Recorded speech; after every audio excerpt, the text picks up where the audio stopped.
Hello friends, welcome to on channel property provider. Density एक ऐसा issue है real estate में जो कि सॉर्ट आउट होता हुआ भी दिख रहा है, और गुड़गांव रियल स्टेट में इसको लेके बहुत हवा फैलाया गया है, और वो किस चीज़ से और कैसे सॉर्ट आउट हो सकता है। जब उस टर्म पे डील्स होती थी डेंसिटी के टर्म्स पे या डेंसिटी देख के, तब भी लोग परेशान थे और आज भी लोग परेशान हैं। तो इस पे कुछ पहलू डालेंगे, साथ में ही बात करेंगे कि आपको किस तरीके से कैरी फॉरवर्ड करना चाहिए अगर आप वो डेंसिटी वाले इशू से जूझ रहे हैं, और हमें क्या चीज़ें देखनी चाहिए, क्या चीज़ नहीं देखनी चाहिए इस विषय में।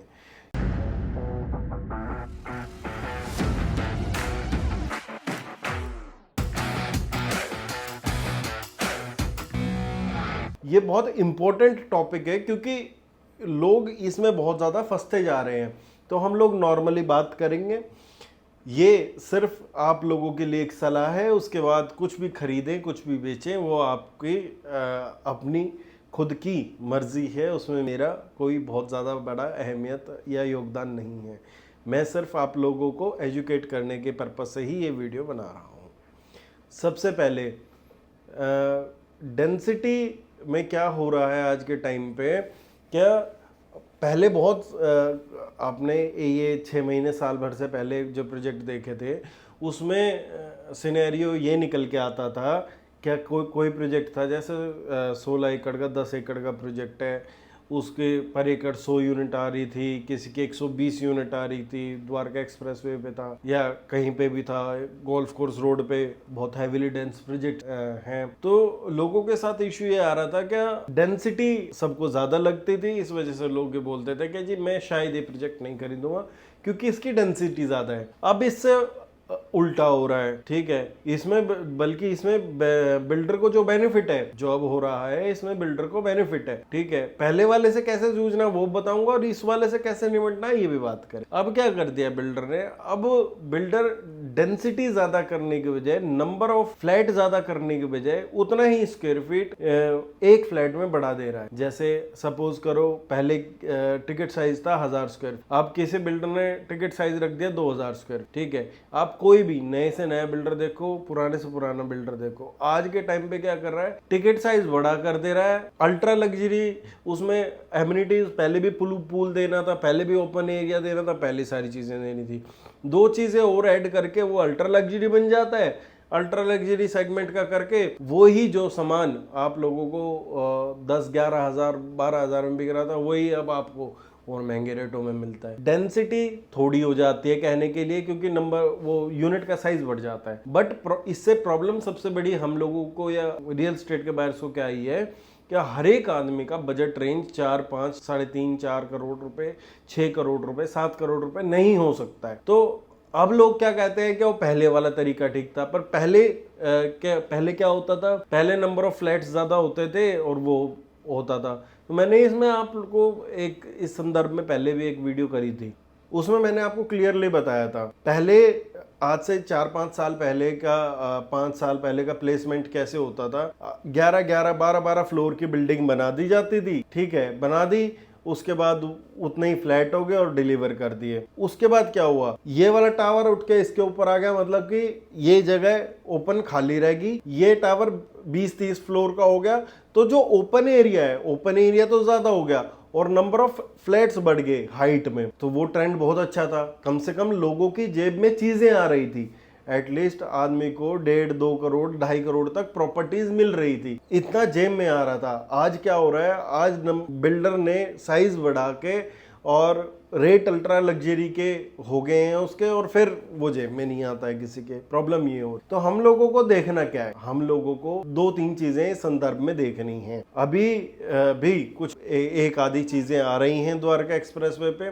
आने वाली हैं जो प्लान है, तो हम लोगों को उन चीजों में ये देखना है कि हम लोगों का ओपन एरिया कितना है। मैं मान रहा हूं कि फ्लैट, नंबर ऑफ फ्लैट ज्यादा है, डेंसिटी ज्यादा है किसी भी प्रोजेक्ट, बट ओपन एरिया तो ज्यादा है ना उसका। वहीं पे उसके साथ में ही एक प्रोजेक्ट है द्वारका एक्सप्रेस में 2 प्रोजेक्ट है, एक 102 में 104 में, और M3 स्मार्ट वर्ल्ड की अलग कहानी लगा लो, ठीक है। उसमें तो अगर डेंसिटी ज़्यादा, ओपन एरिया पहले से ज़्यादा लेके चले, नंबर ऑफ जो हाइट अपार्टमेंट की वो लंबी है, तो आप यहाँ वाले 102 104 वाले का लगाओ। 102 में कॉमन एरिया इसलिए कम रहेगा क्योंकि नंबर ऑफ टावर ज़्यादा है। 104 वाला है, ठीक है, प्रोजेक्ट HH, उसमें क्या हुआ है, उसमें आपके टावर की हाइट ज्यादा होगी तो ओपन एरिया ज्यादा रह गया है। एमिनिटीज सारी वही है, लग्जरी अल्ट्रा लग्जरी में सिर्फ फर्क जो आने वाला है वो आने वाला है जेंट्री का, ठीक है। हर एक आदमी 4-5 आज तो घुस रहा है आदमी, आज उसको लालच देके घुसाया जा रहा है कि आपको 30% पे एग्जिट करा देंगे, 40% पे एग्जिट करा देंगे, 70% पे एग्जिट करा देंगे। बट जब मार्केट में स्टैग्नेंसी आती है, ठीक है, जब एग्जिट नहीं मिलता है, ठीक है, तो प्रॉब्लम आती है। तो इसीलिए मैं कहता हूं जिसके बजट पूरे, कोई भी आप इन्वेस्टमेंट कर रहे हो, कुछ भी कर रहे हो, आपकी जेब में पूरा पैसा होना चाहिए। आपकी जेब में पूरा पैसा है तो आप इन्वेस्टमेंट करो। आप 30% 40% के लिए कभी भी आप इन्वेस्टमेंट मत, ठीक है, क्योंकि आज सिनेरियो ऐसा है क्या, अब M3M कैपिटल डिलीवर होने वाला है। आप कमेंट करके डाल दीजिए M3M कंस्ट्रक्शन अपडेट कैपिटल की, मैं M3M के कैपिटल की कंस्ट्रक्शन अपडेट डाल। अब M3M कैपिटल का सुपर स्ट्रक्चर खड़ा हो जाएगा। सुपर स्ट्रक्चर जब खड़ा हो जाएगा तो बहुत सी यूनिट्स आएंगी, ठीक है, क्योंकि वो खुल जाएगा उसका ट्रांसफर वाला क्राइटेरिया जो था कि आप सुपर स्ट्रक्चर के बाद ट्रांसफर कर सकते, वो खुलने के बाद ट्रांसफर खुल जाएगा तो आपके सामने एक्चुअल रेट रीसेल का भी आ जाएगा। क्योंकि कुछ लोग जिनके पास फंड्स होंगे, फंड्स नहीं होंगे, जिनको एक गोली दे के लगाए गए हैं यूनिट, क्या जी हम तो ये करा देंगे, हम वो हो जाएगा, ये हो जाएगा, वो अब सारी यूनिट निकल के आएंगी, ठीक है। और ना निकल के आए तो बहुत बढ़िया है, क्योंकि जितने एंड यूजर्स ने बुक कर रखा होगा उतना ही अप्रिशिएट प्रोजेक्ट ज्यादा होगा, और निकल के आएंगे तो आपका रीसेल का रेट एग्जैक्ट पता, ठीक है। बट जब रीसेल का रेट अगर वहां पे फिर भी 13,000 14,000 12,500 से ऊपर स्टिक करता है, इट मींस क्या आपकी प्रोजेक्ट्स की एक्सेप्टेंस सबकी अच्छी निकल के है, ठीक है। क्योंकि आज जो रीसेल का रेट है वो ही एक्चुअल रेट है किसी भी सोसाइटी का। अगर आप उसको 4 साल बाद का भी रेट मानो, ठीक है, जो आज आपने रेट दिया है उसके 4 साल बाद भी अज्यूम करो, तो 4 साल बाद का अलग रेट आओ, बिल्डर ने उस टाइम पे 4 साल बाद का रेट लिया है आपसे, अगर पेमेंट प्लान उस हिसाब, तो आपको बिल्कुल ये समझने की जरूरत है क्या, अगर उस प्रोजेक्ट का रीसेल अच्छा जाएगा तो आपको उस लेवल के प्रोजेक्ट में जब सुपर स्ट्रक्चर पे पहुंच जाएगा, 2-3 प्रोजेक्ट ये हैं, तो भी आपके पास चांस रहेगा खरीदने। जरूरी नहीं है अगर आपको द्वारका एक्सप्रेसवे पे रहना है तो आपको बिल्कुल अभी लॉन्च हुए प्रोजेक्ट में रहना। हाँ, जो जिसकी इन्वेस्टमेंट है, ठीक है, जो प्लान उस हिसाब से कर रहे हैं वो अपना रह सकते हैं, ठीक है, वो अपना स्टार्टिंग से प्रोजेक्ट चूज कर सकते हैं। अभी 104 में एक और प्रोजेक्ट आया है, 23,000 रुपये पर स्क्वायर फीट है, बट उसकी मार्केट में फिर भी एक्सेप्टेंस है। क्यों है, उसके भी बहुत सारे रीजंस हैं, उसके लिए हम और दिन वीडियो करेंगे। डेंसिटी का सिर्फ आपको एक ख्याल रख, अब देख के रहना है, गुड़गांव के जो भी होम बायर्स हैं या मेरे सब्सक्राइबर, जो भी आपको प्रोजेक्ट मिलेगा उसकी टावर प्लेसमेंट अच्छे से स्टडी करनी है। आपको ये देखना है कि उसमें ओपन एरिया कितना है, ओपन एरिया सफिशिएंट है। पहले यार क्या हो रहा था, पहले ना छोटे छोटे टावर थे, ठीक है, उसमें 50,000 स्क्वायर फीट का क्लब दे दिया। अब बिल्डर क्या कर रहा है, बड़े बड़े टावर कर दिया, 1 लाख स्क्वायर फीट का क्लब दे दिया।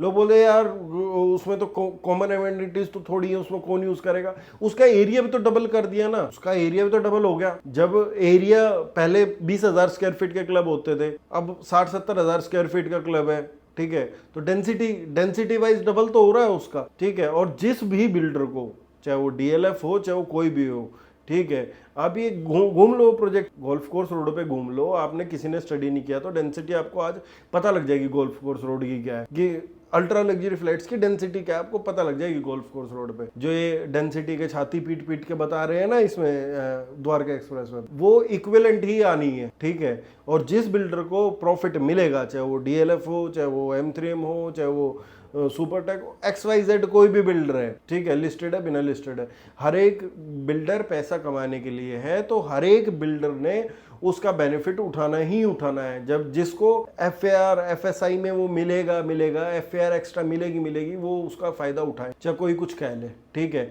आज डेंसिटी कम करने के, अल्ट्रा लग्जरी के चक्कर में आपकी जेब में चीज़ें कम आ रही, ठीक है।